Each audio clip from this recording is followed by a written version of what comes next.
I am tripping. I don't know why I thought I had a shotgun or lapel on today. We are going live for the Friday Live Helpcast. Hopefully, you guys can hear me, see me, and they're all in sync and everything like that. We're going live to YouTube as well as to Instagram Live. Sam Chan, what's up? Purpose Concepts Brand on Instagram. Good to see you. So you guys are going to be seeing something different today. So I'm going to be between the two for a moment, at least for a little while, because I know sometimes people are trying to, do different streams or simulcast. Instagram has not been very happy and pleasant to work with when it comes to trying to simulcast or multiple streams and things like that. But if you're using the wonderful software of Ecamm Live, then what you can do is actually bring in your phone feed. And so as you guys can see, actually, let me do that a little bit differently. Let's do this, of course, I'll show you guys what I'm doing. But if you're on Instagram and you want to see how this is going, you probably open up 2 tabs. Yeah, I probably got 83 tabs open already, so don't try to play me like, it's too much work to do. So you can pull in your Instagram feed this kind of a way. So I do have my phone up on my switch pod in addition to the camera.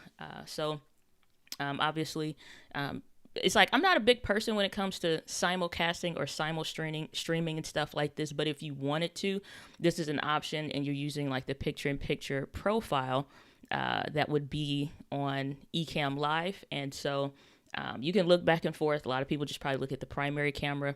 I know there are software tools and stuff like that that are out there that let you be able to, bring it in, but at the same time, is it worth, because it's like the terms and conditions is kind of wonky and crazy when it comes to using Instagram and kind of like simulcasting with the RTMP-ish kind of a feed. There are some tools and things out there, but Instagram makes it not easy, essentially, when you're talking about trying to do something like this. So I just want to show you guys that it is possible. And so to show you the behind the scenes and what that's looking like, I'm going to go into the live demo mode. So if you're on YouTube, then you'll be able to see what this looks like on the background. I'm not even sure if I'm going to keep this live stream or what have you, but it's up to you what you decide to do. So I have my phone. I'm using an iPhone, which makes it super easy, this being a Mac-based software. And so I just have it plugged in via USB. If you're using like whatever iCloud stuff, then you're signed in already and should be able to like cross work from your computer to your phone. So like I just uploaded a post to Instagram today. And as soon as I shut the stream down or whatever, then I'll be doing that. But showing you guys what you can do or what's possible with your phone if you're trying to do that, just especially since I got the Google Pixel 5 in, the Google Pixel 4a, the iPhone 11 now, and the iPhone 7. Trying some different things when it comes to what would that logically look like. So behind the scenes here with Ecamm, what I'm seeing is that what you do is when you bring in your phone is you have this regular setup. This is my primary camera. We're using the A6600 today, and the normal stuff that I've usually talked about lens-wise and things like that. And so when you have your phone connected, you just hit the plus symbol, but you want to make sure you have this picture-in-picture symbol picked out. Hit that plus symbol, and then it'll show as a picture-in-picture, and you can kind of reframe it if you want. The swap button here will let you swap between the two, and so you can see what the usual picture-in-picture framing is, or vice versa and stuff like that. So just something different for you guys if you are trying to do Ecamm Live and you're wanting to integrate maybe the phone or conversations, and then too, the audio does convert over from the phone into Ecamm Live. So if somebody wanted to join and say they had a question and they wanted to hop on live, okay, well, the thing with me when it comes to integrating communities, I don't necessarily simulcast a lot because you're soloing out the community. Just like the people on Instagram have no idea what's happening in the chat on YouTube, and the people on YouTube, now you can kind of see what's happening on the people on Instagram, but it's kind of like somebody's going to lose out a little bit, depending on the messaging, what you're doing or teaching. It depends, and it might work for you. However, I'm not a huge proponent of it, depending on, again, the messaging at the time frame. So again, if somebody wants to hop on, that audio and stuff would transfer over, and you can see like the playthrough and the audio and stuff like that would be there. So Instagram folks, thanks for being a part of the demo today. Merry Christmas to you. And we're going to end the stream there, and we're going to keep the phone going. All right. So we'll just keep this up for a moment so you can see it's like share to IGTV, download the video. So I guess I will download the video for now, and that's about it. I'm not going to post it because I just did a regular post, so discard. We're not going to keep it. All right, so somebody's doing a nice little lobster boil or something. What do you call it? Cajun boil or something. But anyway, did a post over here, but reason why it's not to plug the post, but we are going to talk about that because it is something I wanted to mention to you guys. But if you want to do something like this, this is what's possible with Ecamm Live. So I can remove that. Also, I set up a framing in case I did want to use my phone. So I could go over here to the smartphone. And then that way I have my window. So if I'm wanting to show you something about here's how this works, and we're talking about Instagram Reels, and I can pull you behind the scenes and you can see what's happening in real time. Same thing, you know, you could have the picture in picture, like, so it still has the FaceTime camera on here, which kind of sucks, but it should be here. I think that is a layering issue for me. But I'll have to deal with that later. But you still can do picture in picture, which is what I've usually done. But that's the thing. I'm not going to spend a ton of time on that, but I did want to at least bring that to you guys' attention when you're talking about, you know, integrating your phone and stuff like that. Because I have gotten a few questions about it. I don't tend to do a lot with it because it's phones is just not my jam like that for real. But possibilities are there. And then I'm going to put the phone away. All right. So that's a thing. So quick update for you guys that are mobile users. Even if that's a camera, you can bring in your camera feed into Ecamm Live, and you can use that as a second camera source, whether it's like the front or the back of the camera. And then in addition to what's the Filmic Pro, so I have that on the Google Pixel 5. They have clean HDMI out now. So if you just literally wanted to use, instead of the web camera, just to give you for reference, this is my A6600, and then this is the FaceTime camera. So if you did not want to use your FaceTime, like nothing else has changed, just the camera. If I wanted to switch to my phone, then I could still pick my phone as the go-to source or option. Only thing is that it's going to look way better than the FaceTime camera. I can tell you that.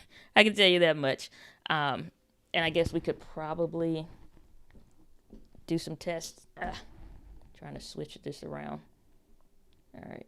And then we'll get to the business of the stream. But a few updates, few things for those of you that want to know if you're not into buying a camera, you want to use what that great $500,000 phone that you already used and bought. You can use that as a web camera, and it'll be a good camera feed and source. So let's see here, video. Let's just compare this real quick because I am curious. All right. And then we'll comment and everything else. So the rotation is going to be off, but you can at least see the camera feed. This is just pulling it straight from the camera thing and then to swap these. It's a little weird. I will have to figure that out. Yeah, I'd have to figure that out. It's a little weird. So I guess I can. I'm not rotating no more. I'm done with the phone. I'm over it. So I don't want to figure it out today. But that's the thing. So guys, knowing that your capabilities are a little bit more broader when it comes to using your phone with live streaming gear, tech, and equipment and things like that. And so more on that stuff later. And to the comments. Welcome to the stream. Hope you guys are doing well. Hope you're having a fantastic day. Some of y'all getting snow. And I'm glad I don't live in such places that have gotten snow already. So we have Rob Matters, vlog style. Good to see you, Rob. And it says, I've been watching your videos for a long time. Well, I'm super honored. Thank you so much, Rob. I appreciate that. Really, really excited. Thank you so much. I appreciate that. B Love INC saying, hey, Diana and everyone, peace be unto you and to you. Hope you're having a wonderful Friday. Devin Chambers in the house saying hello. Here we go. Another session with the great Diana Gladney. Well, I appreciate that. I'll try to stay with that. Can keep up with it. Can see and hear you great. Okay. Awesome. I love Outreach saying hello from Arizona. Well, hello from the good weather over in Arizona instead of chilly St. Louis here. At least it's chilly in my house. Real Estate Real Talk with Sesta saying happy Friday and hope you have a great weekend. Why, thank you, sir. Same to you as well. And Mega Caladoso. Let me know if I said that right. Probably didn't. Said, hi, blessing, long time. We're working hard, making content with StreamYard to the Spanish community. Well, I hope that you continue to pursue that. I was just literally doing a consulting call yesterday. I think it was yesterday or sometime this week. Being in the house more is, yeah, the days are running together. But we're just talking about, it's like, yeah, it's like, should I, do this content in Spanish? Should I do this content in English? And we just kind of work through some of those things. But absolutely hoping that you keep pursuing that for sure. Kathy Hester in the house saying, love listening and glad I could make it with a cup of coffee. Cheers to you, Kathy. Hope that you're doing well and hope that you're having a fantastic day. Mitch, Joel, good to see you, saying appreciate your style, candor, content, and information. I am a new fan of your work, but have been going back to the older videos. Thank you. Regards from Montreal, Quebec. Well, thank you so much, Mitch. I so appreciate that. I really, really do. I never take those comments that you guys leave, even on the older videos. I go back and I still leave the notifications on for those and engage with people and stuff. And so sometimes, with the fluctuations of how many comments come in, it takes some time to get through them. We're just making time for it in my schedule with like that, DMs, emails, and all the rest. But I always greatly appreciate the time and attention that you guys take to the content. And so I just try to provide as much value as possible. Okay, you see, I thought that looked familiar. You changed your name. See, I recognize sometimes your faces, you guys' faces, or your names, especially if you're commenting on videos. I do make that connection. So when you show up in the live stream, it's not like I forgot about you. It's a pretty big community. It was like hitting like close to 9,300 people or so. But if you're a regular commenter, you're a regular viewer to the live streams and stuff like that, even if you comment after the fact, after the live stream is over, I still recognize you guys' names. So I thought you looked a little familiar. So social music. Okay. All right. Well, cool. Well, hopefully the new branding, whatever that name means, comes to mean something to your community. Just like Entree Woman TV was a name that I made up because it was a word, grouping of words and things like that meant something to me. And so hopefully just trying to make that brand mean something to the community. Holy cow, we got a super sticker from Mitch, $10 saying it's a pair character flying in the air with a red cape and a smile on his face. I wish we could see those. It's like, it gives a description of it here on Ecamm side of things, but I wish we could actually see like the emojis and stuff like that. But thank you so much for giving from your home to mine. I appreciate that so much. Saying yes, sorry, you're the best. No worries. Like I said, I recognize the faces, if nothing else, at times, at least, online. The only problem I have is like in person, and it's like I remember going to an event. And somebody ran up to me and they was like, "Hey, remember me?" And I'm like, first of all, I'm an introverted person, so like my time around large groups of people, I'm fine for a time, but then it's like that tank goes empty real quick. And so it's like I have a limited time, only like the McRib when it comes to like being in person. There's a ton of people around. And it's like, "Oh, you remember me? I'm such and such from whatever." And I was just like, "Oh, okay." And it's like, but in person, it may take me a minute, but online, I can make the correlation a lot better. B-Love INC saying, "Hey, Diana, can I come on real quick with Ecamm? Went live, had a few issues." Yeah, sure. Link is available. If you want to hop on live, you go to diana.link/join. So that is available for those of you guys. If you want to hop on live, ask your questions and things like that, that is available. So nobody will be kicked out unless you start some dark chocolate, okay, kind of conversations where you're just berating white chocolate lovers such as myself. Then we can kick you off the stream. No, just kidding. But yeah, for sure. So I see you calling in right now. So let's go ahead and bring you on. So let me know when you're ready and we'll swoop you in here. Give me the thumbs up when you're ready. All right, 3, 2, and welcome to the stream. How are you? I'm really good. How you doing? Doing great. Good to see you. I know, right? You helped me last week. Yeah, you helped me and my sister last week, and we went live yesterday. So thank you so much. I'm mad excited because I'm like, yay, I got help. I can show you like a little setup. Awesome. Well, I'm super pumped for you guys. I love your content, love what you've been doing. So I'm a big fan of what you're doing already. So keep going. Yeah, thank you. And yeah, it's like people who don't know because like unless they like know us or but I think we have to put it in our banner because our name is like Be Love Inc. But it means like in the name of Christ. Like we when we Mm, first got the name from the Lord, we just got INC, and then he told us later on like it doesn't mean like incorporated and stuff like that. I'm okay. like, Lord, you are the boss. Man. Like I was like, I'm not even smart enough to come up with something like that. So Right. yeah, it's like be love in the name of Christ. So yes. Love it. Love it. Absolutely love it. Well, how can I help? All right. So yesterday, right? Okay. I have a That's video. how you know it's about to be some stuff.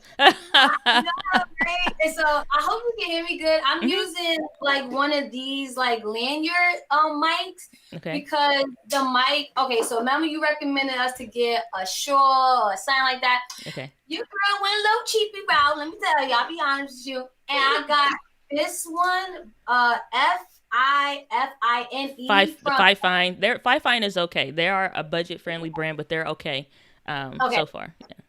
all right. So it was really bad because like it was like crackling and stuff, and then you Okay. kept hearing like a hissing sound. Okay. And so like I'm just like, thank you, Lord, that we've got this one, like just in case, Okay. because this mic didn't like, and I brought like the one that has like the whole set, and it was like a like we paid like because we still have like the other one, but we Hmm. like got this one as well. We got actually bought two of these, and I think for like that whole big old box, I think it was like $60 or $50, Okay. which was bad, Uh. but it was like a bad sound. Yeah. Not bad. Yeah. So right now it sounds like it's picking up the microphone from the Mac or the laptop or whatever because it's Mm-hmm. not picking up from the lapel. That would be more directional and more like zoomed in as far as the sound. So it's picking up whatever mic you have it for right now. It's selected for probably like the Mac. At least that's the way it sounds to me. So it's not if you got the lapel on, it's not picking up from the lapel. So Okay, am I too loud? Like, cause I no, hear you you're like okay. okay, cause I was So like, you really good. no, you're okay. So with the those specific microphones, the only problem price is not really ever a problem when it comes to picking out the gear for real, because you can always find something at a more budget friendly price. And then you got the bees knees Hall of Fame stuff. People are like it's $1,000 and it's budget friendly. I'm like, whose budget? Like, Who? I'm not good. Like, that's too Right, much. exactly. So the only thing with that is like making sure that the microphone is not a condenser microphone, but a dynamic microphone. And when you are looking at those budget friendly ones, a lot of them are condenser microphones, which means you need to have padding in the room, like sound damp. They're more like for like they're more Like so recording. yeah, like in a recording studio because it's going to reject noise. So for me, the reason why I go for dynamic microphones specifically, my office isn't sound treated. Like the desk is super loud and all of that. Airplanes and jets fly over. In addition to nieces and nephews wrecking shop in the other room, that I just need to, Yeah, block yeah, the noise. So what I would yeah. suggest is probably send those back and Oh, replace them. they gotta go. They got to go.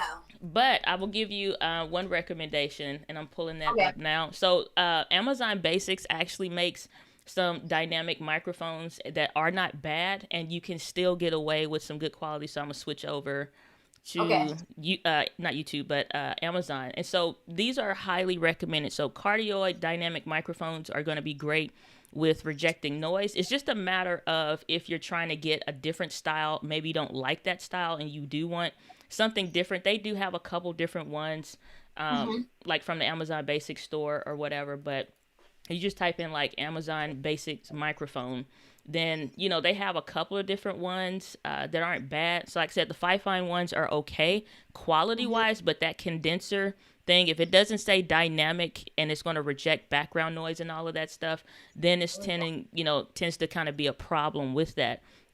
Mm-hmm. One person I really like to watch on YouTube, his name is called like he goes by like Bandrew or something. Podcastage is the name of And his channel.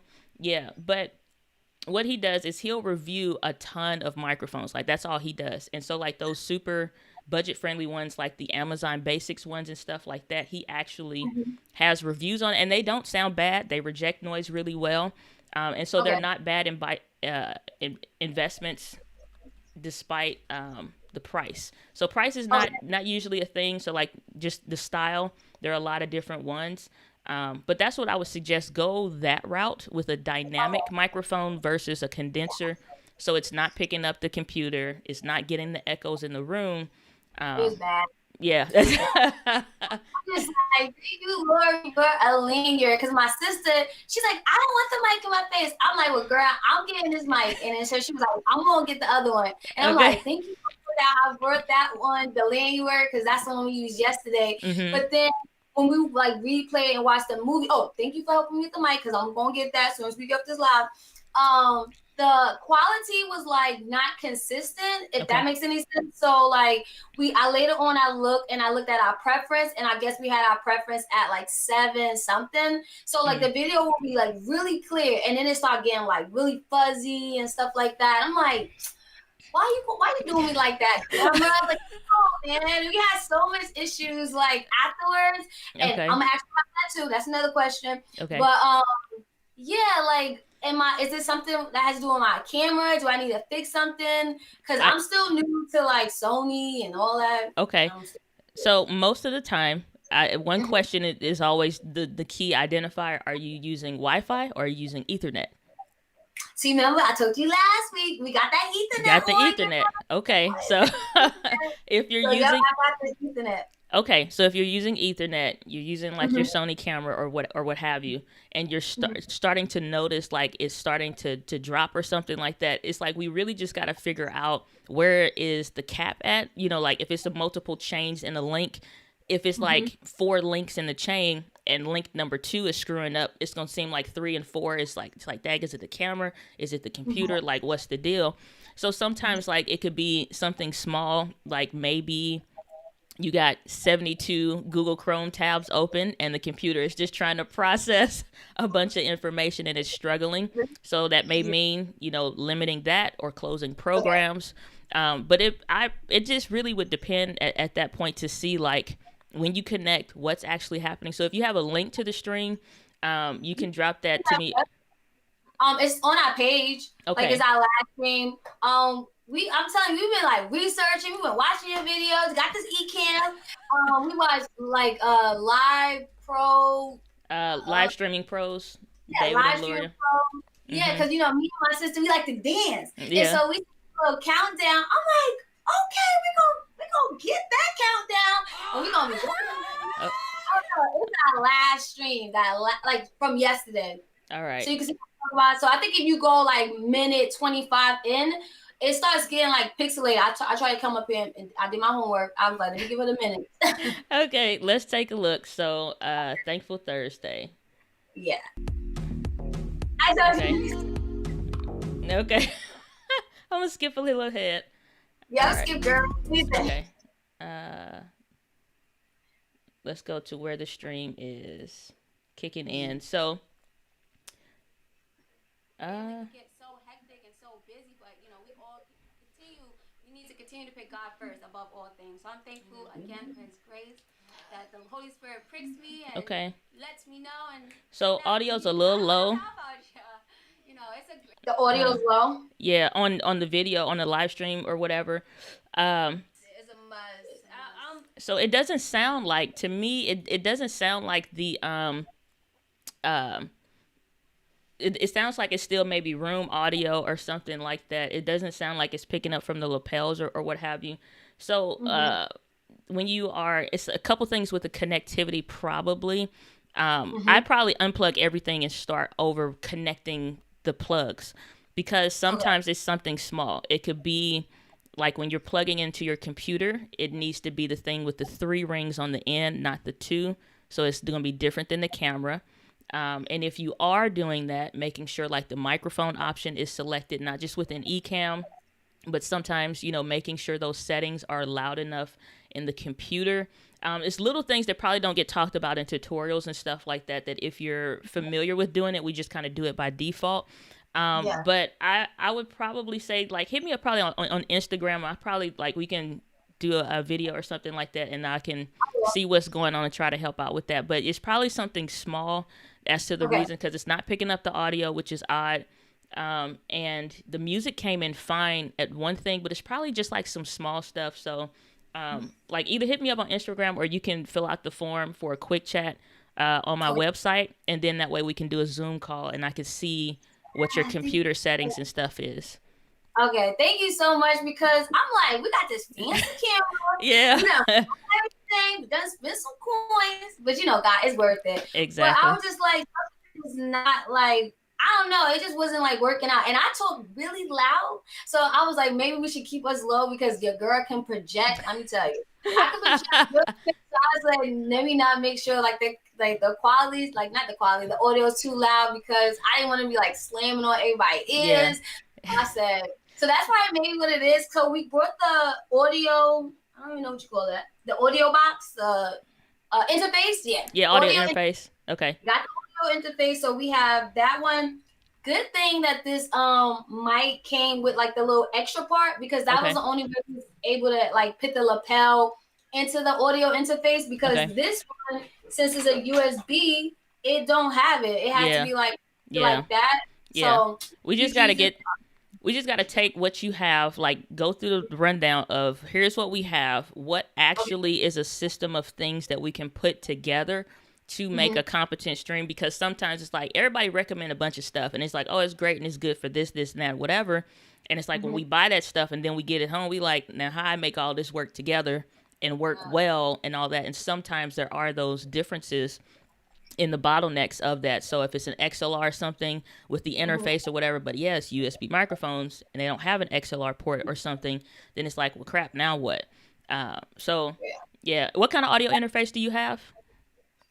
Okay, so we was trying to get the other one, and they wasn't gonna come on time, so we had to do like one to get the next day, because we kind of last minute. So we got PreSonus.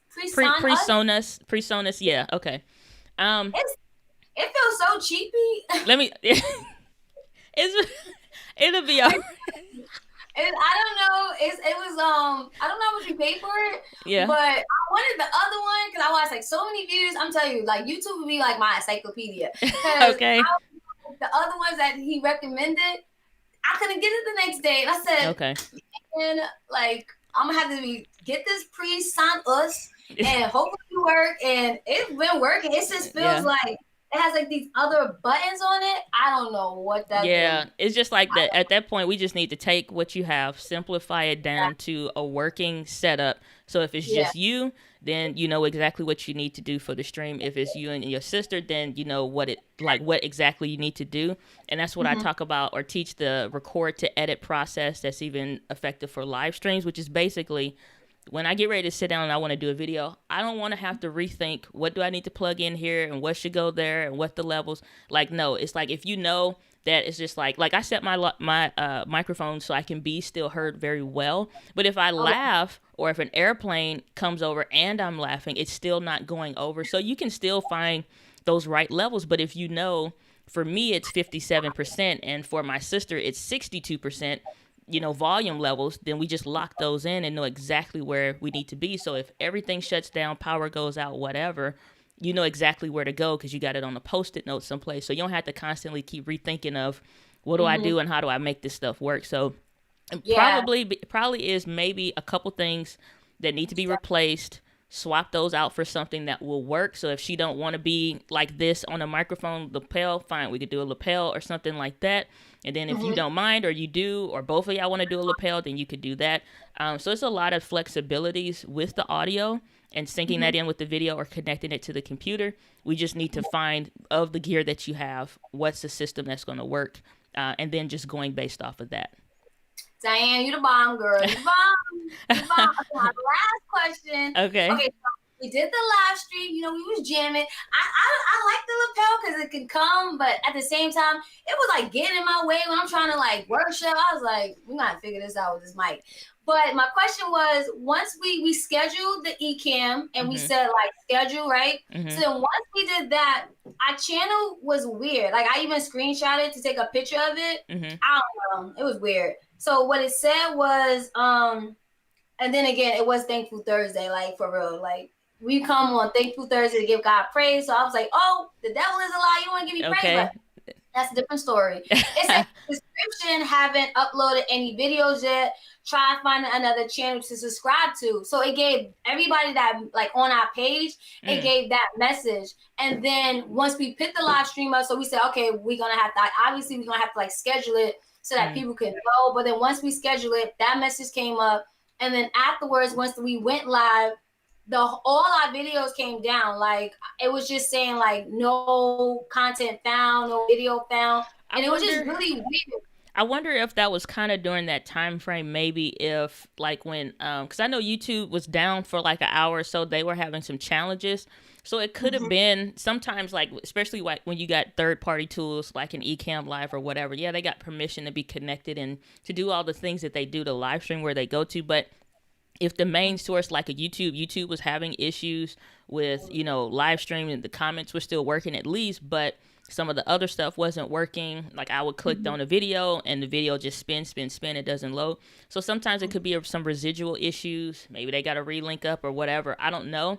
But it sounds like it probably was some stuff kind of backed off of that because I've never even heard it kind of be those kind of issues, but it sounded like more or less maybe that was a thing. So I would probably just do a test live stream again, see if that happens again, and if it do, just like take some screenshots, send it to like Glenn and Ken through like their customer service. They're the founders of Ecamm Live, but they are usually into the support ticket and stuff, and so like they'll usually email you back probably within like a day or so. But yeah, if you have any issues within like the software or something weird happens, I am a big proponent of always send customer service something, even if you figure it out later, so that they know if that is a problem and everybody else is having that problem. They wondering like, "Dag, is it me? Did I do something?" That way they know like to get ahead of it or whatever. But I would probably do that, and then just do a second test stream, but do it unlisted, so you can see like, okay, if nobody's on the stream, it's unlisted or a private live stream. Is everything working well? Is there a problem or anything? And if not, then maybe it was kind of like from YouTube being down for a little bit, and then just trying to see if that maybe would help with it some. Okay, so then like the way you like, how do you do it then? Because do you like schedule it on like Ecamm or like do you? I don't know. I'm still girl. So. On YouTube, do you add your in cars on Ecamm? Do you like? So for me, it is no. You're not missing it. What it is like I will schedule like, so this month I scheduled the next 3 live streams. Okay. Hold on, what is going on here? Resume. Is it me? No, I think it was me. I opened up a second thing. I was trying to show because I'm in Ecamm Live beta, but I was trying to show the second window, but it's hard to do right now. But what in the bottom right hand corner of Ecamm Live, I'm just gonna have to describe it. In the bottom right hand corner of Ecamm Live, where you are, it says title. No, it says destination YouTube broadcast to private, go live now, unscheduled. Right. So when you pick YouTube, the next thing is like picking if it's going to be a public live stream, unlisted, or like private. If I'm doing a test or something like that, then I'll do unlisted or private. Either of those will work fine. Nobody that's subscribed to you will be able to see those or get notifications for those. Okay. I usually schedule, for me personally, in Ecamm Live just because it's easy. So I already have my thumbnail picture and stuff like that. I more or less have the description. There's no right or wrong way to do it. It's just a matter of kind of like convenience at that point.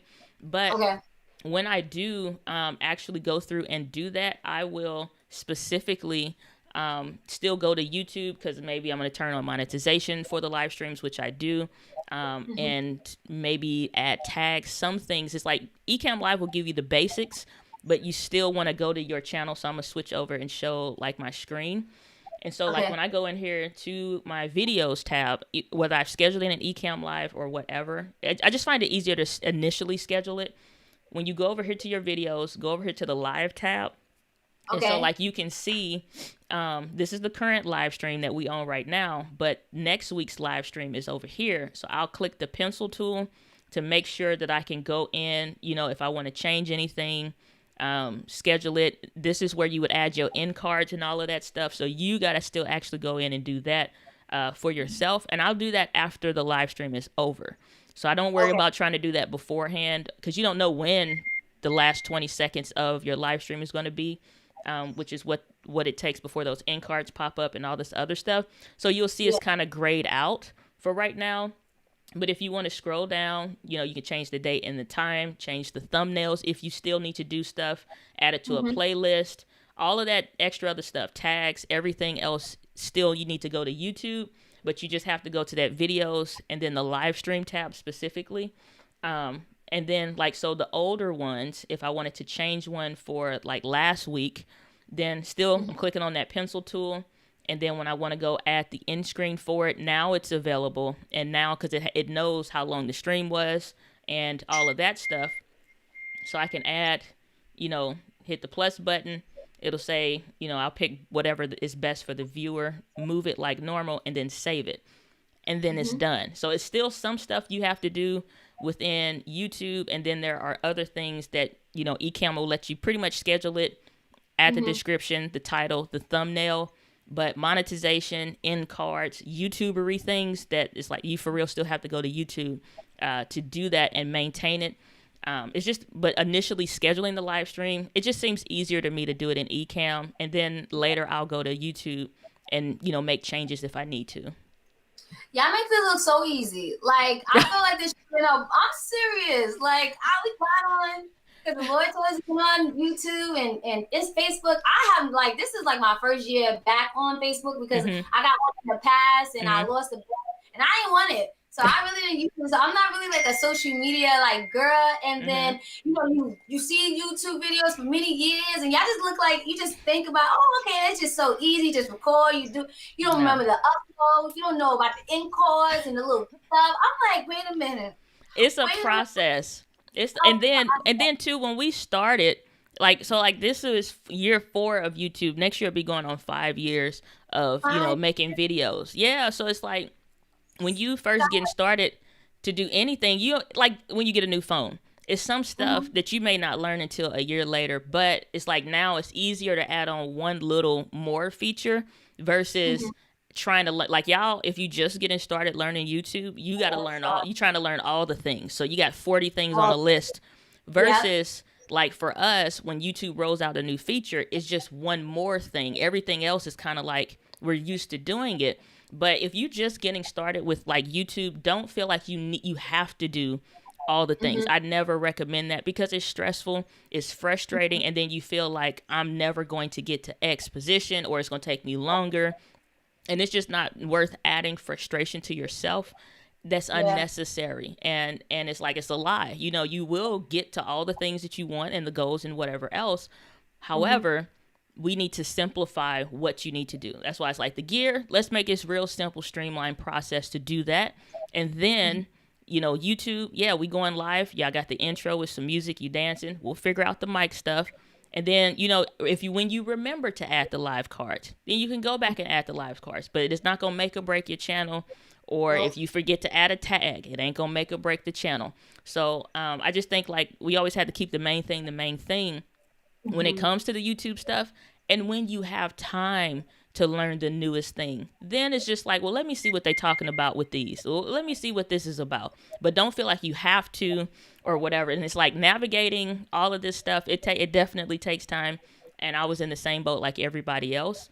When it comes to that stuff. But, it's just being consistent with recording videos and stuff makes you get used to seeing the interface or remembering where something is or how do I do this or what do I need to check. And then it just kind of becomes a little bit like driving. All of us used to be driving like this. Now some of us doing fixing the makeup. Right. So fast. Right. Yeah. So it's a process. Yeah, it's been really fun though. As long as the Lord just telling us what to do and leading us, we gonna just keep doing it. And then we do think Thursday, we do it on Facebook and Instagram, but we wanted to bring it to Facebook, but we just wanted the quality to be better and stuff like that, especially because we was going to be continuing to do live streams. So it was once the Lord led me to you and I seen how cute it was, I said, wait a minute, this is live stream? Because I did live stream before, on another channel, but it was really fuzzy because I was using my laptop computer, the camera, and it was just but again, humble beginnings. So like us looking like this and coming so far, it's like really cool. He's like, oh wow, yeah, we doing so, yeah, Exactly. and he'll lead you to exactly you need to lead to, and I'm on your live. I'm like, oh yes, Friday, because I am gonna ask some questions. I'm gonna ask, but it's been really fun. Like YouTube, it's like it's a process of learning the things, like you said, but I don't like. It's been fun so far, though. You see us? Awesome. You see how big crowd we be?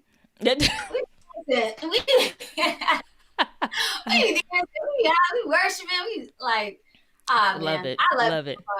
But thank you so much for all your help. I'm definitely, as soon as I get off the live with you, I'm gonna set that. You want me to find you on Instagram or do like on your website? I'd probably say go to the website and schedule it. That way it's actually on the calendar, and then we can. It'll give you the Zoom link and all of that stuff for it, so we can go ahead and get you going.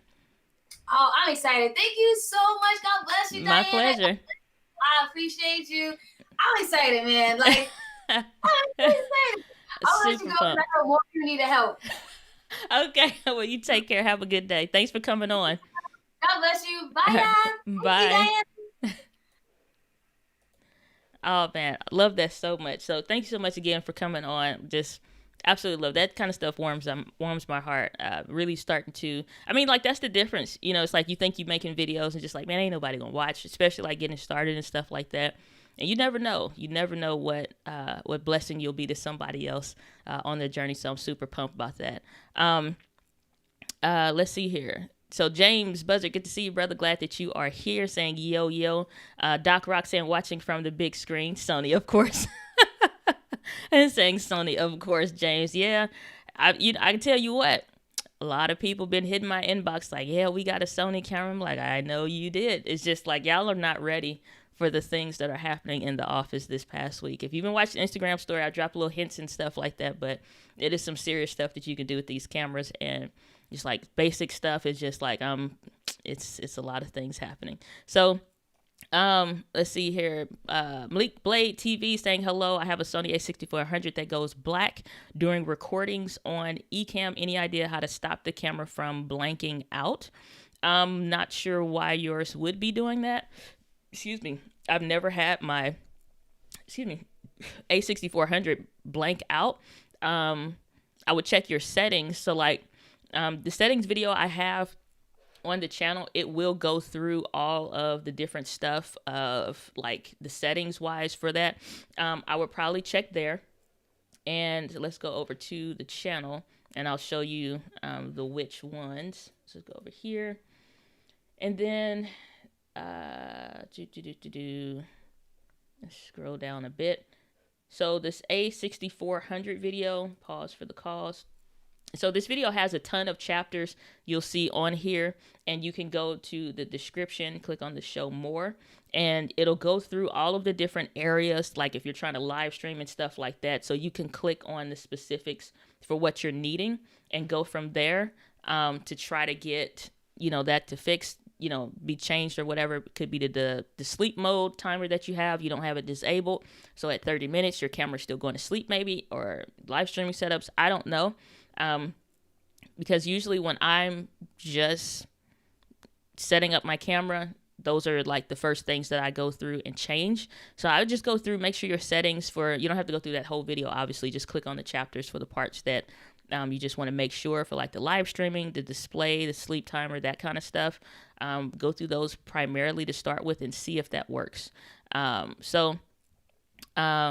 And then Doc Rock also chiming in here saying, is it the HDMI setting in combo with the monitor/finder setting? Be sure to flip it up all the way. So that could be a thing also.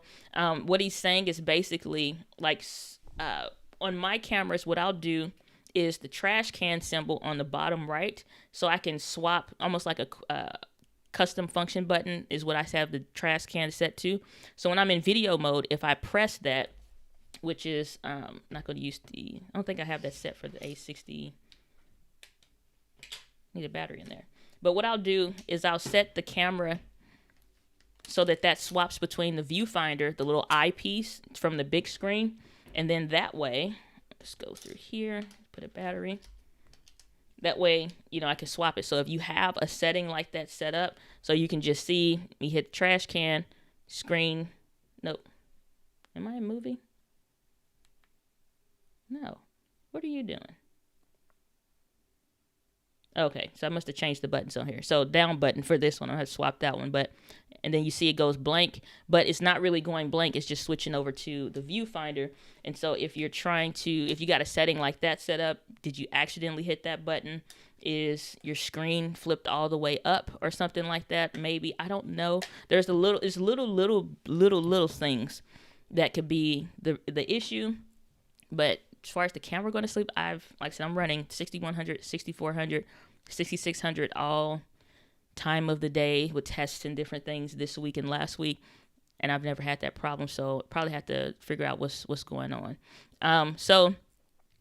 Tammy, good to see you. Glad that you're here. Saying hi, Diana. Does Ecamm Live work with Wi-Fi at all for live stream? What about just recording with Ecamm Live on Wi-Fi? So yeah, here's the thing. Why I always say, like, you'll hear me ask, even if you guys DM me or something like that on Instagram, you'll see that I'm asking, like, if you're having any kind of challenges, are you connected via Ethernet or Wi-Fi? It's not that you have to be connected via Ethernet or it won't work. Yeah, I've live streamed off Wi-Fi quite a few times, especially like when I'm out of town and I'm using Ecamm Live or whatever. You can still do that. You don't have to, be connected to Ethernet. That's just to make sure that you're getting the fastest speeds that you pay for the internet, the fastest speeds that your router and stuff like that you're paying if you bought a better router. Like, so for me, I spent a couple $100 on a good router to make sure it maintained those speeds, even for my wireless devices and stuff. So like when you saw on the beginning, if you were here on the beginning, I live streamed to Instagram for a little bit, and then I brought that in. Okay, well, it wasn't any delays or any issues or anything like that, still using the Wi-Fi, because the routers and stuff like that is really good. But when you're live streaming, especially at a desktop setup, you should be using Ethernet, because you want to try to mitigate any kind of issues potentially happening, just simply because of that difference in live streaming strength, if you will. But yeah, I've live streamed quite a few times using Wi-Fi and stuff like that. But if you're at home, you're not traveling or something like that, it's no reason not to be connected up via Ethernet and just to have that stability. And then you can do the record only feature if you want to do that. You still have all the other features on Wi-Fi. It's not, and there aren't any limitations with that. But Pityo Gonzalez saying, I liked your video roasting the G7X Mark III for having a recycled Sony RX100 sensor. Well, I'm glad that you enjoyed it. So yeah, it's like that's the thing. It's like, if you're not into the camera space for real, then it's like, it's sometimes hard not to know what's going on. And I just try to be honest about that kind of stuff, because those are the things that I look at. I'm not trying to nitpick about a camera or what have you, but I do want to know, like, does it make sense to buy, and not just based on the price, not the brand or any brand loyalty or no kind of stuff like that. But at the same time, like, okay, this is your newest camera. The last one couldn't autofocus all that great. It's one thing if it's only this big, that size in the frame or something like that. So you zoom in, just like if I'm doing zoom in here, it's like the camera is this daggone close to your face. Like this is, it's like, it's this close. And it's just like, well, I guess it focused. Well, ain't nothing in the frame but your head. It should be able to see you. But it's like contrast detection autofocus on its own is not all that great. It doesn't focus all that well. It may be fast for photos, but that depth from defocus type of a stuff you see with Panasonic, which is, again, Panasonic specific thing. But regardless, it's lame, and then the fact that the camera overheated, it was just a lame camera. It was a lame camera. So, all right, so let me catch up with some of these comments. Henry saying, good afternoon, sister. Question: because streaming services can record, are there still any need for SD cards? Oh, absolutely. Because you're not always going to be linked to a computer. We're all, having to be quarantined and stuff like that now. I really don't think a whole lot of things are going to change come 2021. Honestly, I don't know why everybody thinks the date changes. Like, oh, we're going to be outdoors again. It's just like, yeah, all right. It's like, but a vaccine is like, It's like, okay, we'll see. But, it's just like, so we are still for the most part indoors right now. If I'm doing, like, if you guys have watched the vlog, if you see the Instagram stories, you see, kind of what the setup looks like in the office and things like that. I think it's extremely important to still have good SD cards. I literally just bought one. Need to get one back from a friend, and then I need to buy probably like one or two more, because SD cards speeds is always going to be great for when we do get back to talking. For those of us that are speakers, and if you're teachers or you're doing something like that, you're not always going to have a cable connected to the computer. Now, if you got something like, this A6100, it's the live streaming camera, or you're just doing videos like this all the time, like I mostly do, you don't need a SD card at that point. But if you want to do where I talk about how entrepreneurs, content creating entrepreneurs is the phrase that I'm coining. If you're a content creating entrepreneur and you're documenting alongside of a live stream or a talk that you're giving, because you right now can't do talks in person, then it's like, okay, I don't want to wait for a Zoom connectivity thing to be the issue or something like that. So like, I was on an interview yesterday, and he was like, oh, can you record? It's like, sure. I got the H6, floating H6 on the desk. And I got some different connections and stuff like that going, testing a few different things for a future video.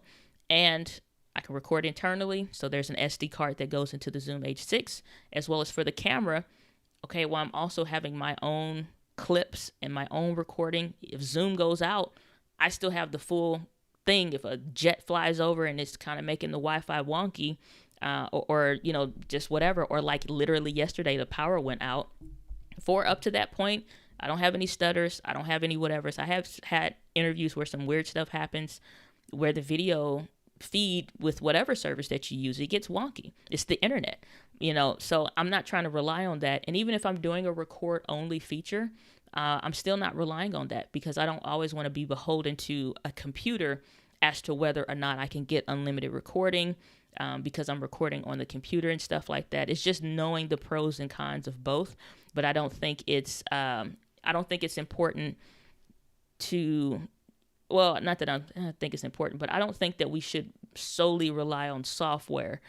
We still should be having like the good balance of, if everything else goes wrong, we can record internally in the camera. Even if you were planning to record in the computer shuts down and crashes, and I'm kind of belaboring the point a bit here, but computer shuts down and crashes, or literally like yesterday, like I said, random power outage. Again this morning, random power outage. That happens. Whatever video I was, even up until the point, my feed is still good because I'm recording internally, even though the live stream part went out. So, just something to consider, I think. And then just, I think it's a bit more professional as well, to make sure you have those proper options. Let's see. Catholic Marathon Mom, good to see you. Glad that you're here. Saying wouldn't have ever tried without Diana Gladney's encouragement. Well, I'm glad that you are pursuing and doing your live stream. I do see some of your stuff on Instagram, so super pumped with all that you are doing. Doc Rock chiming in saying, I don't record to SD anymore, but there is a case for it. The quality to the SD card is better, and it adds a step to the editing process. It's like I said, it's just, I think there's it's still digital media at the end of the day, but reliability. I'm always for reliability. That's why I don't talk about certain stuff or, tools or things like that. I recommend certain things for a reason in my experience. And reliability is always that thing. I don't ever really want to be only reliant on the computer or software or anything as to the reason why. But for now, a lot of these videos get recorded in Ecamm Live. If you see this setup, it's Ecamm Live most of the time. It's Ecamm Live most of the time. Stanley, good to see you, saying, good afternoon, good to see you, saying, I need your help. After watching your videos, I decided to get a Canon M50 and spent quite a few Ks on my channel. Said, but I need a channel check. So first of all, I don't ever tell y'all to buy anything without making sure it fits your specific use case and it has the features that you need. If you're new here, if you're new across the channel, whatever, I'm not really recommending the Canon M50 anymore, and it's been a minute for that reason. If you're a content creating entrepreneur, if you're just maybe trying to do some videos here and there, fine. But I think for most people's use cases, especially if you're following my content, that's why I feel really bad. I want to pull some of those M50 videos, or just about all of them, honestly. Just because it's just like it's just not where it's at.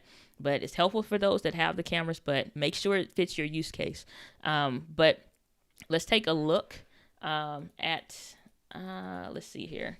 You said your channel, Stanley. Is that the name of your channel? Stanley? Man, if that is a long channel name, and I know I could type fast, but I'm like, this feel like a spelling bee test. Like, oh, nope. So let's see. All right. So thankfully your stuff came up. So let's go back real quick. Let's do a quick channel review. So you're asking for your channel to have a look-see over. So first thing is, even though the name is long, you did come up in search. So that's always the first win when you are talking about that. Now, we probably want to figure out, like, maybe your name starting to come up or something else. But it's like, yeah, we're going to need some help about that one. But you are coming up, and it looks like your content and stuff like that is coming up. So when we go over to your channel, let me exit this out. So first things first, and it's the same like I talk about with a lot of channels. The thing, we are missing out on real estate. I'm very much so into real estate investing, especially in the digital media space. And YouTube gives us tons of real estate. So while the full picture may be meaningful, I see, other than this kind of making a little bit of sense or whatever, like cultural diversity or something like that or whatever, all of this, weirdo knees and wrists and elbows, really weird and odd. So I can see if you want to talk about this, like cultural, international diversity or something like that, sure. But the rest of this behind the picture or something like, we don't know what's going on or even what this means. Like, is this a political channel? Is this a racial diversity channel?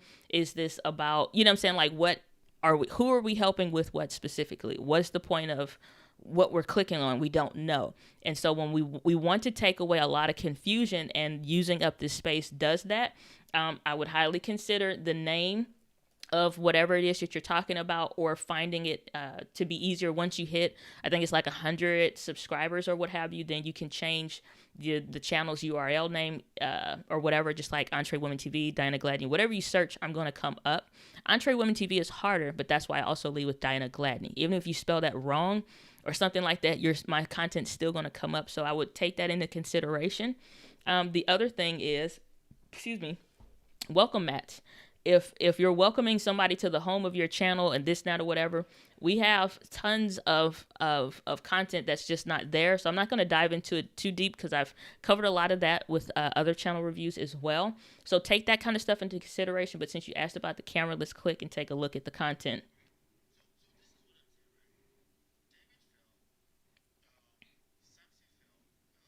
So it sounds like it's not coming from this specific, this is the Rode Video mic something or whatever. I remember it takes a battery, like a AA battery or something like that.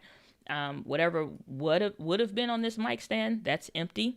But so a couple things with that. Audio wise is not, whatever mic that you are using, even if that's plugged in, you're still getting pretty much room audio. So I'm not sure if that was for something else or whatever the case. But usually if you're framing, just real quick, and you probably didn't ask for this, but since I'm here, when you have framing in the videos, if you still want to keep these things, this is fine. Something like this, we don't need a ton of headroom more up here that people can't see or understand. So if you come in, adjust the camera angle, you can still keep it wide so everybody is seen. Your microphone should be about here. So it's outside of the frame, but directional to the people that are that are speaking, and maybe angle the chairs in a little bit more so that you are picking that up, especially since y'all sitting right off of a wall. The room is super echoey and stuff like that. As far as the cameras is concerned, it's not anything that I can tell you about it with the way that the video looks. So I'm not sure what else to kind of go into for you for that one. But that's one thing to always be concerned about. Like, don't just buy based on something, whatever's recommended. That means something to me when somebody tells me, like, I bought this based on your recommendation for whatever. Okay. Make sure that it fits and it's right for you still. And that, like we was talking about before, is that make sure you have a system for, like, are these things going to link and connect up together or whatever? Otherwise, we're just, spending money. So let me know specifically what you want to look into in regards to the videos, because I don't know if that's running off auto. I don't know if the lens is dirty. I don't know if we're getting some lens glare off of that, was just adding to the fuzziness. I don't, a lot of different questions there. So not much I can really dive into other than that. And the same things, like I said, remain true when it comes to building out the channel, getting people to understand who you're helping with what specifically. Even though you have a few channels, like not a few channels, but you have a few videos, like who are we helping with what specifically? What's the point? Make this make sense, have some clarity. Like we always got to have leading with extreme clarity. If it's not something that's easily identifiable and recognizable, we want people to be able to competently say yes and say no to us when it comes to our content. We never want to be where they like, well, I don't know if this is for me or not. We want people to say, oh, no, this is no, this is not what I wanted. I wasn't looking for this, and leave. And those that are always like, oh, yeah, this is what I was looking for. This is exactly it. We want people to be able to make those decisions with the content. So let me catch up to some other contents. Tammy saying, okay, I have another question. I heard the lady mention having a laptop in the past live stream. Is that not okay? You can use a laptop. All my stuff is done off a laptop. So you just want to make sure that can your computer handle it? Not all laptops are created equal. So some are older, and the age doesn't have anything to do with it, because the internals are strong. It has a good processor, has enough RAM, has a video graphics card and whatever else, so that the computer can process information well. If you have a computer, it could be newer and have less on the inside, and it doesn't do that great of a job. So the age of the computer doesn't necessarily translate to the quality of it. You have to make sure the internals work. And also, when you're talking about software, we'll say, well, okay, Zoom, what are the system requirements for that? Oh, okay, we meet that. Ecamm Live, what's the system requirements for that? Okay, we meet there. Google Chrome, what's the system requirements to run that and to watch videos or whatever? Okay, we meet that. But when we add all these different things up, and you have like 27 different tabs open like I do right now, can we still live stream? Can we still competently run our systems and tools and do all the things of what we're trying to do? Because if not, it's going to be a problem. All right, so let me catch up here. So Betty saying, happy to join. I just purchased the Sigma lens. Cannot wait to use it and unbox it. Thank you again. Not sure if you saw my super chat last time, but thank you. I believe so.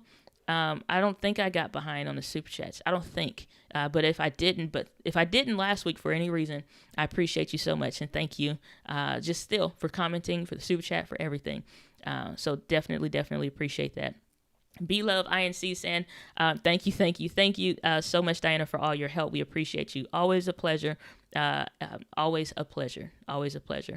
Doc Rock saying, I have a Atomos like recorder. I should have stated that. Sorry, it's a Blackmagic Video Assist. Okay, from earlier. When you talk about recording internally, it's just like, yeah, it's a lot of different ways. In the same way, like we were talking about SD cards or just using the record only feature in a live stream, it depends.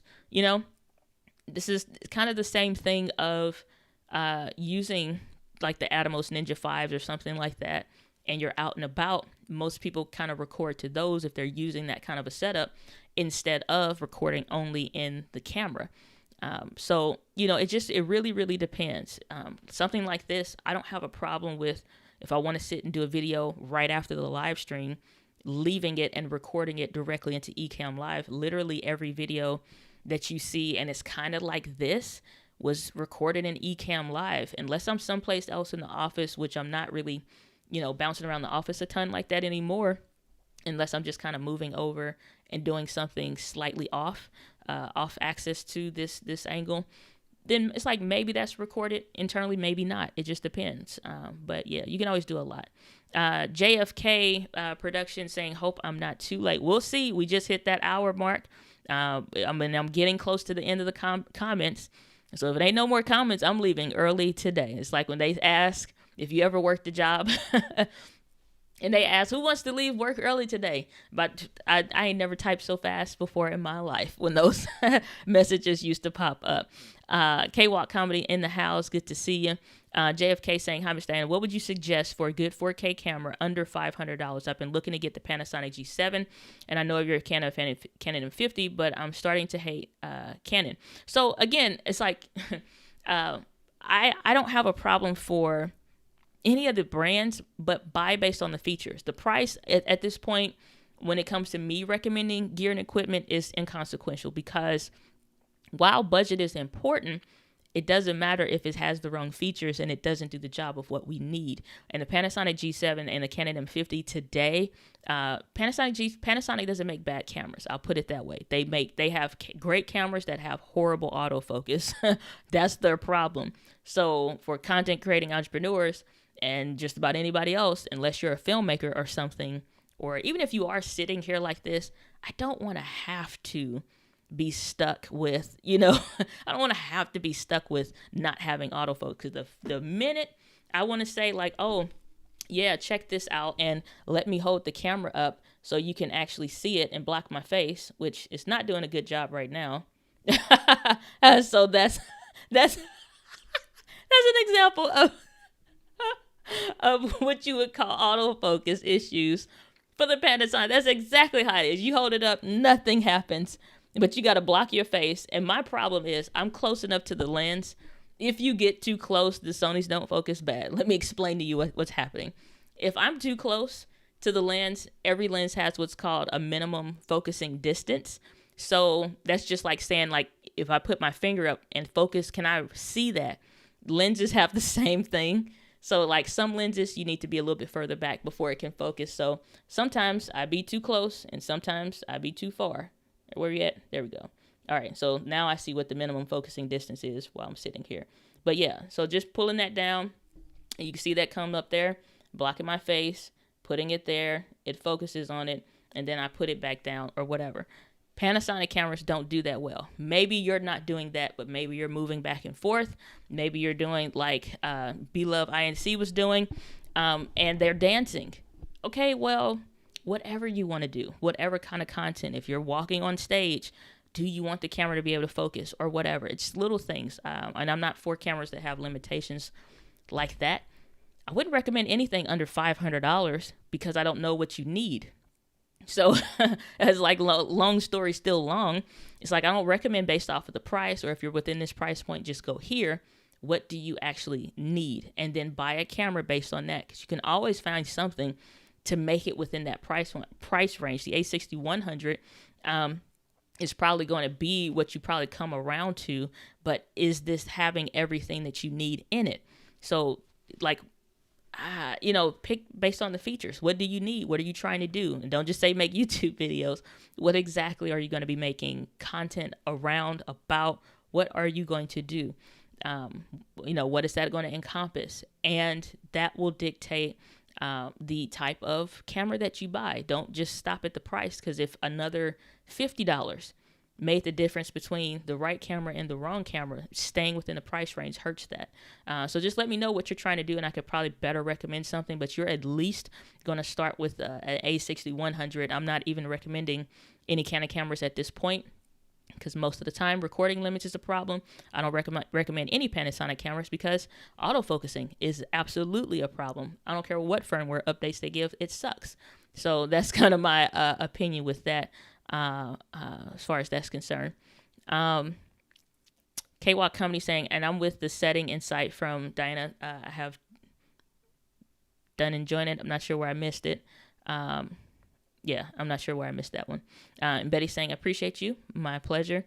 Beloved INC saying, also, Diana, what do you use to make your overlay animations for Ecamm? I use Keynote, but it did not work. Was not transparent. I use Canva, canva.com. That's what I use for everything, literally. And the reason why is just because it's easy, it's flexible, whether I'm on my computer or my phone. I have access to using what I need to. So, literally everything that I make from my Speaker One sheet, I had just made this quick little image here and changed like the background. stuff like that for my social media posts, thumbnails and stuff like that. You'll see like a lot of different things have just been made in Canva, using the tools that are already built in, just because I like it. And so when you are trying to get something to be transparent, even like my talks, my presentations, I make those here inside of Canva because it just works. But yeah, if you're trying to do something with a transparent background, like these overlays is one that I was looking at potentially making and using. Well, I made it, but I'm trying to see, like, do I like it? Do I want to use it for certain things, or maybe for Instagram stories?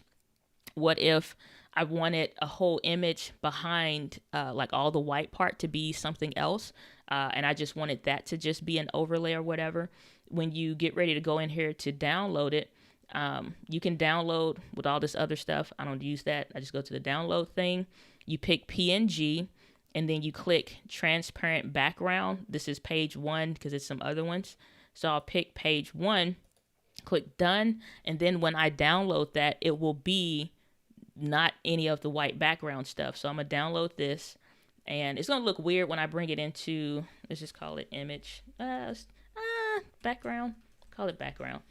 So I'm gonna bring that into Ecamm Live, and that's literally what I made these little, where are they at? This and this. That's what I used there. So let's see here. So let me bring that in to Ecamm. And so like you can see now that that is on the screen or whatever, it's transparent.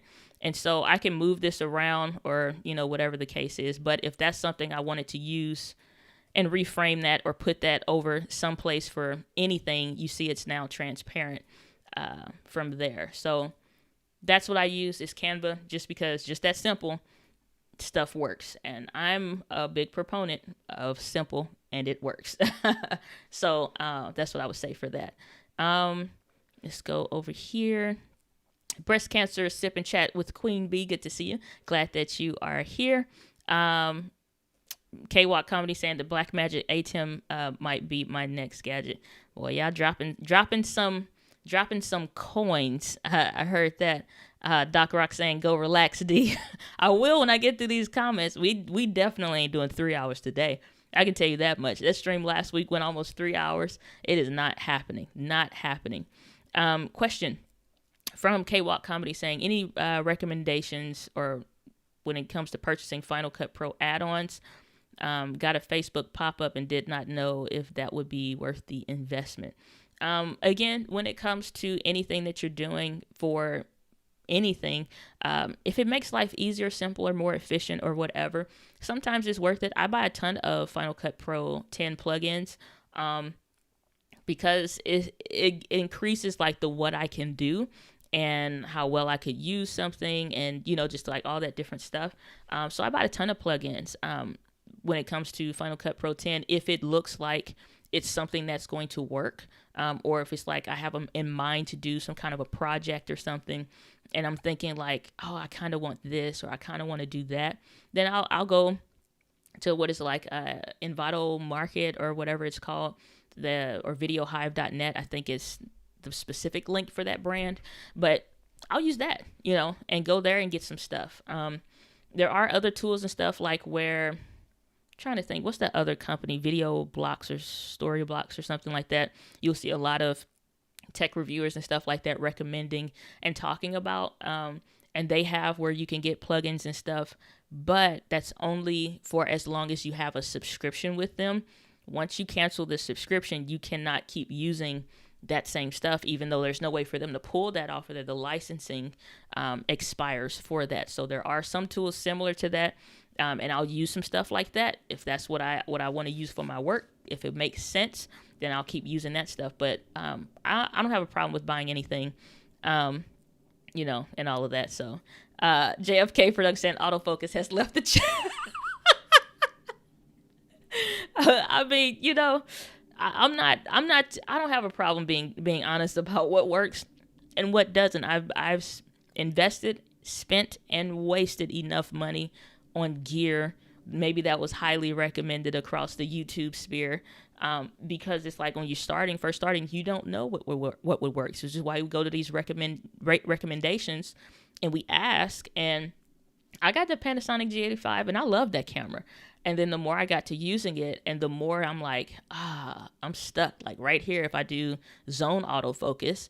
But then I would notice, like, if I had some other type of framing or something, you see like the pulsing going on in the background. And it's like stuff like that, things that become distracting that don't have to be distractions. And it's just like, I'm sick of this. That's a preference. Whether you want a manual focus or autofocus, it's a preference. But if people are asking me, autofocus is a standard. Like stellar autofocus should be a standard. So yeah. JFK saying, I do a combo of music production based videos, keyboard playing, machine, etc., both personal and for music production clients. More or less, I mean, if you're not talking about color grading, you want unlimited recording, stuff like that, a 6100 is going to fit the bill just fine, especially if you're talking about music production stuff, whether you're recording a gig or something like that, you're going to have unlimited recording. The colors, this is the standard. I'm not using any LUTs or anything specific today. This is just standard coming out of the Sony.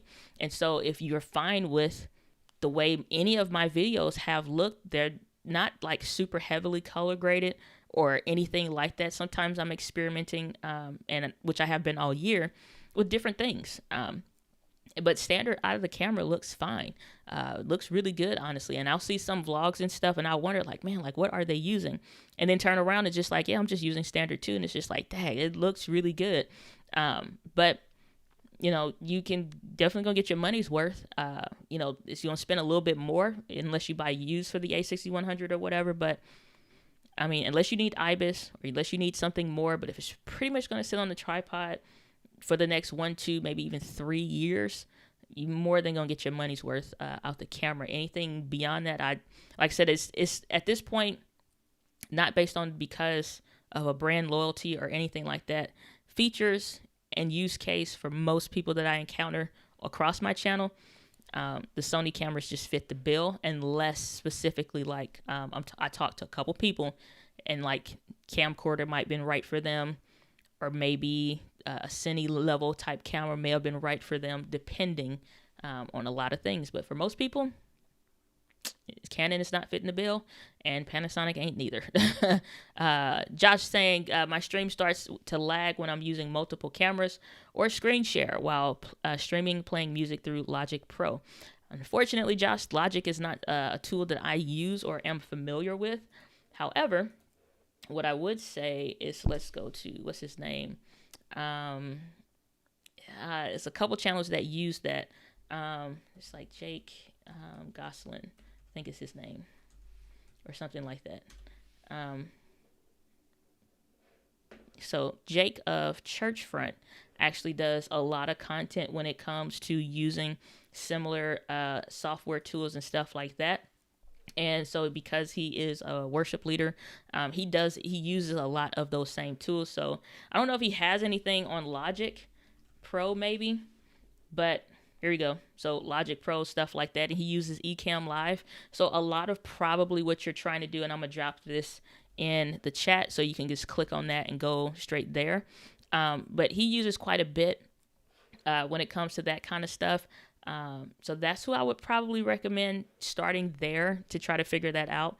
But as far as like the camera side of things, again, like, are we connected via Ethernet? Do we have good cables, good quality cables when it comes to HDMI and stuff like that? Are we making sure our computer can handle all of what we're trying to do? And if we are using any kind of adapters, can that hold up to it?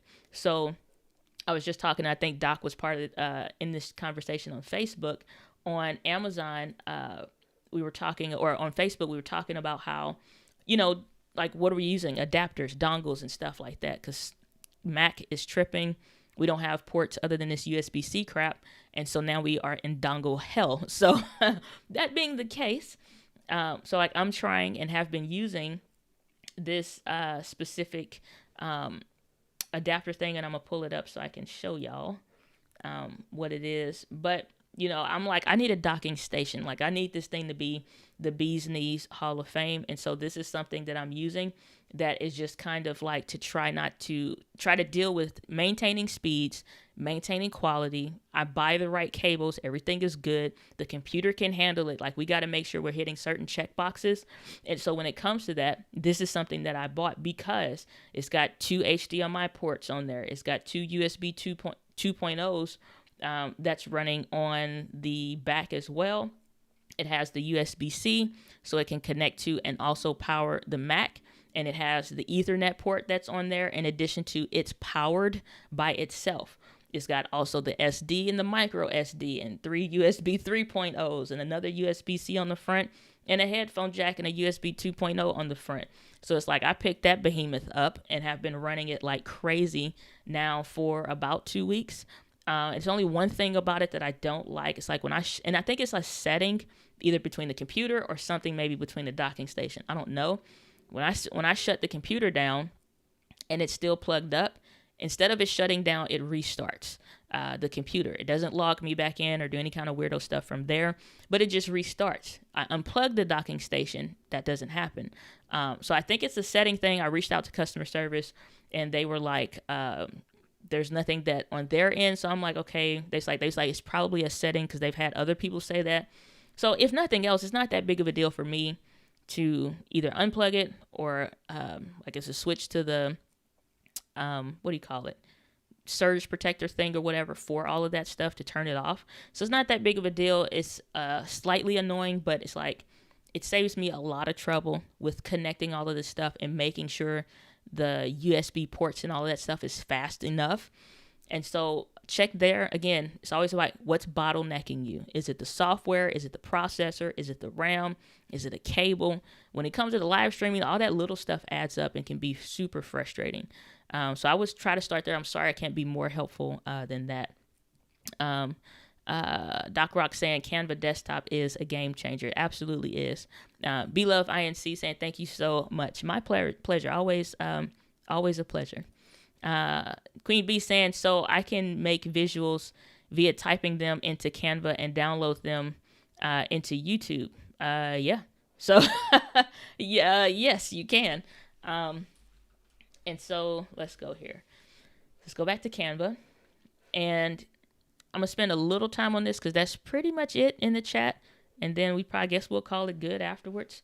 But yeah, so when you go over to Canva, they have a bunch of stuff. So if you go to templates, you can type in, like if you want to do a t-shirt, blog, logo, whatever, the video creator t-shirt, I made that design in Canva, and then I sent it over to what's the name of that I use for the store. But I made all that stuff in Canva because it has a area for the t-shirt stuff, presentations. When I'm doing like big, huge talks, I'm still making those graphics and things like that in Canva because the graphics and the things are what I want, or I can import from something that I've purchased. Like one company that I like is called Black Illustrations and stuff like that.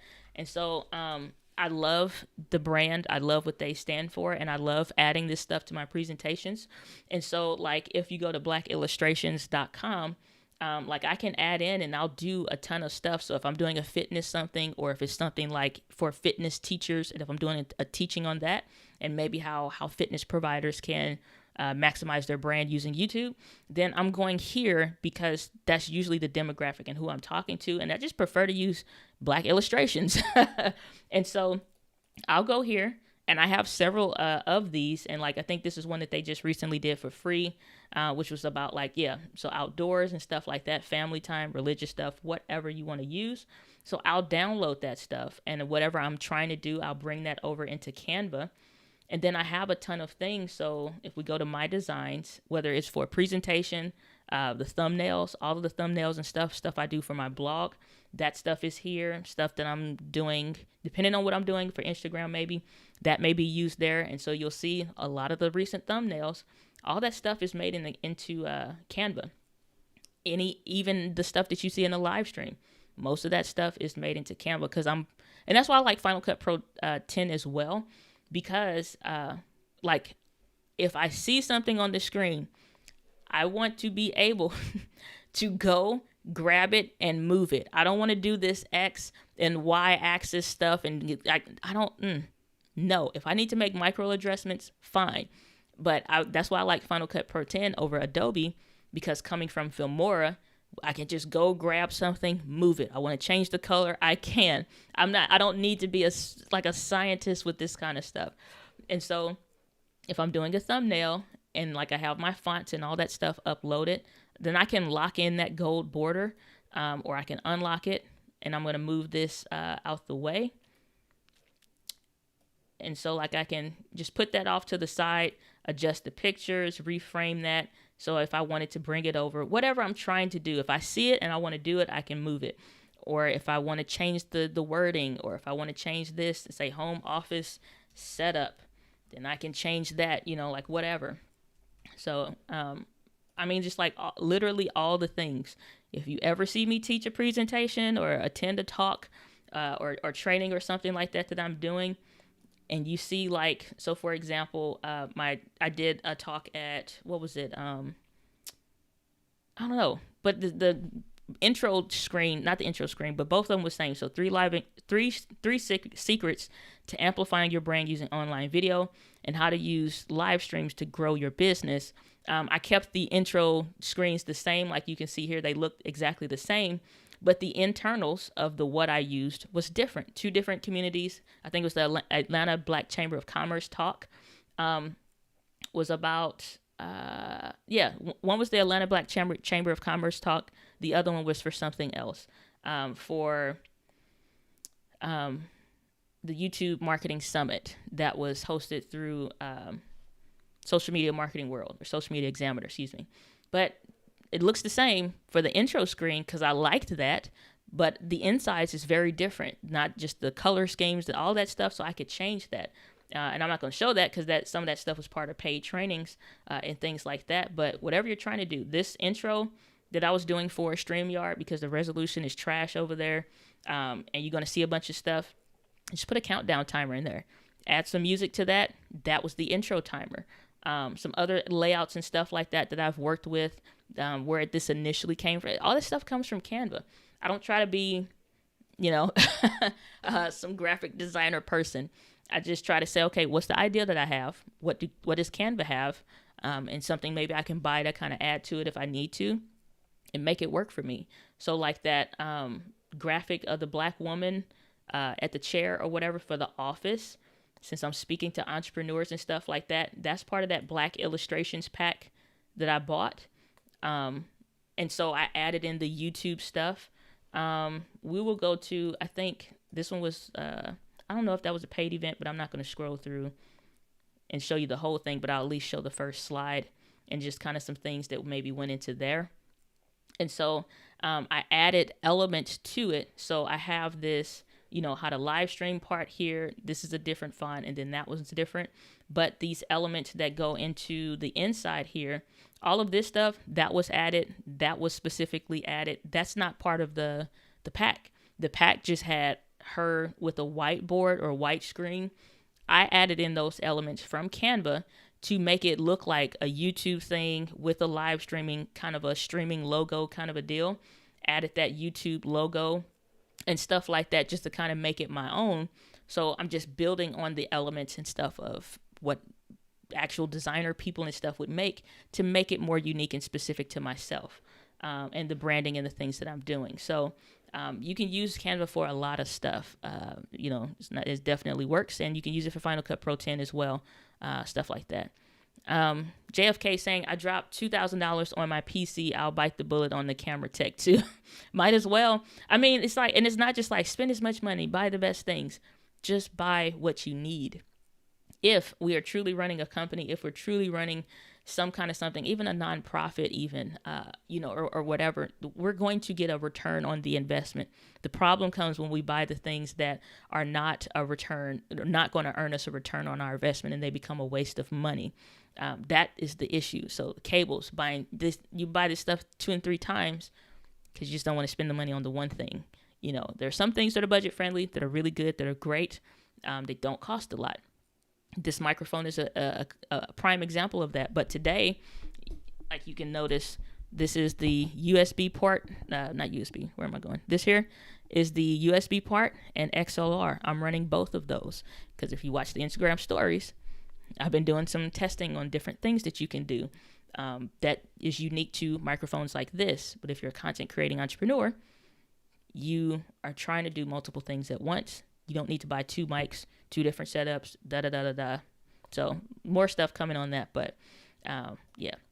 Josh saying, thanks, my pleasure. Glad to be of service. Doc Rock saying, check to see if you have to reboot after a power outage on. Okay, I'll do that.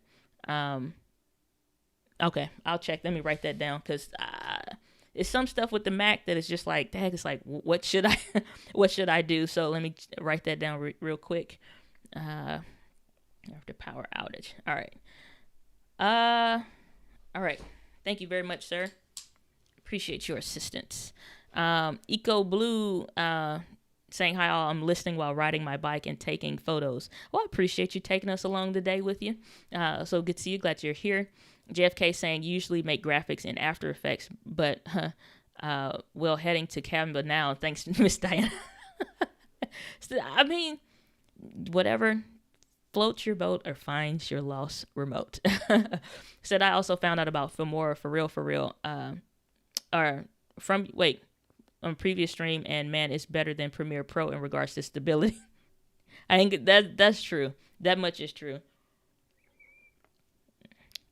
It is something serious when it comes to, as much as people talk about it crashing, that is, I don't even understand. Some things that like Final Cut Pro is a little slower on updating and stuff like that, like the social media thing where the box follows you and all of that stuff. We just got a smart conform, but there's no tracking. Well, I use Pixel Film Studios tracking stuff, so I could add that, but I don't really do a whole lot of moving around for the framing. But if you're talking and you're doing talks and stuff like that, it could be helpful. But it's like I didn't see the benefit, honestly, of Premiere Pro unless you're using like the whole suite and you want all that stuff. But again, that kind of, I guess, ties into, for some people, the YouTuber recommendations and what somebody else is using or who you're learning from, and if that's actually going to work from you or work for you. Doc Rock saying, I used to create everything in Final Cut Pro 10 directly, but now I use Canva as it can be faster for simple stuff. And sometimes I will use both. Sometimes I will use both because it just works when it comes to getting those fine things. And that's one thing I don't think a lot of people think about when it comes to Final Cut Pro 10 is that video is moving pictures. If you can edit video, you can edit pictures.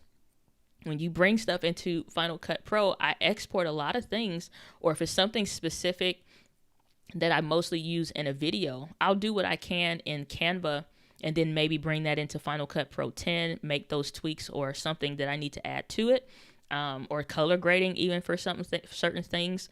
And then I'll export that image, not necessarily the video, but I'll export an image to export the image back out and then upload it back to Canva, make those final tweaks, and then it's done if it needs it. Sometimes I'll do the whole thing in Final Cut Pro 10, so I still use it a lot for that. Breast Cancer Sip in chat saying, thank you, Diana, my pleasure. And then Chantal's Rhodes, good to see you, glad you're here, saying, hi, Diana, I just tuned in. Well, it's too late now because guess what? We are leaving. We are an hour and 35 minutes into this thing, and we have answered all the questions and concerns this day. But you can always watch the replay. Hopefully that brings you some value. But guys, live with passion. I'll see you in the next video and or live stream.